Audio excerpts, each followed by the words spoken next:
Maggie, nous sommes allés visiter Moore College en Écosse et ce qui nous a le plus impressionné, c'est que les enseignements professionnels sont donnés dès la première année. C'est-à-dire que les sixièmes qui rentrent dans l'établissement peuvent bénéficier autant que les plus grands de cours comme par exemple la cuisine, ce qu'ils appellent business, où ils peuvent créer leur propre entreprise.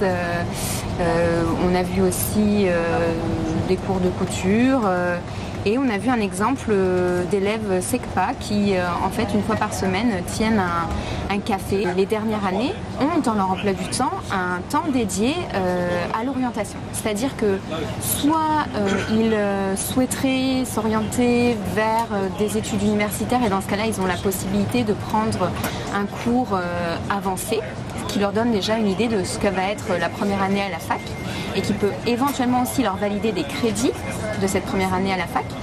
Mais ils peuvent aussi utiliser ce temps pour aller faire des stages en entreprise et voilà, avoir une opinion plus tracée, plus dessinée de quel pourrait être le métier qu'ils envisagent.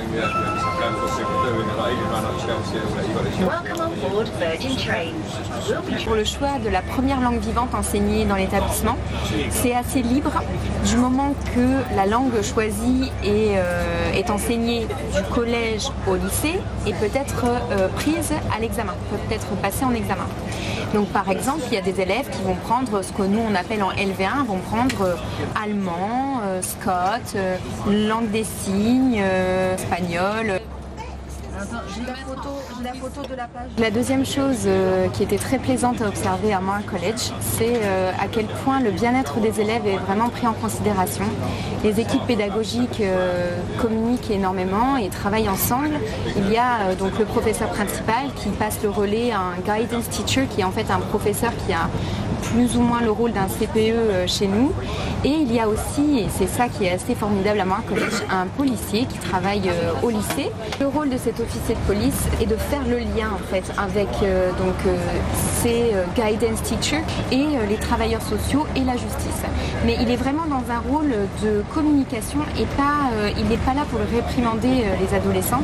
Il essaie vraiment de changer les mentalités et de créer un lien de confiance entre ces adolescents et lui-même. Et il a remarqué que depuis qu'il travaillait dans l'établissement qu'on a visité, Moore College, il y avait plus de présence et moins de décrochage. Le dernier point qui nous a beaucoup plu à Maggie et à moi, c'est que la gestion de l'espace n'est pas la même. Déjà, les classes sont souvent en porte ouverte. Et puis, à Moore College, il y a des espaces, des classes en fait, qui sont aménagées de façon ouverte. C'est-à-dire qu'elles ne sont pas divisées par 4 murs et que n'importe qui passe à côté de ces classes voit ce qui est en train d'être enseigné.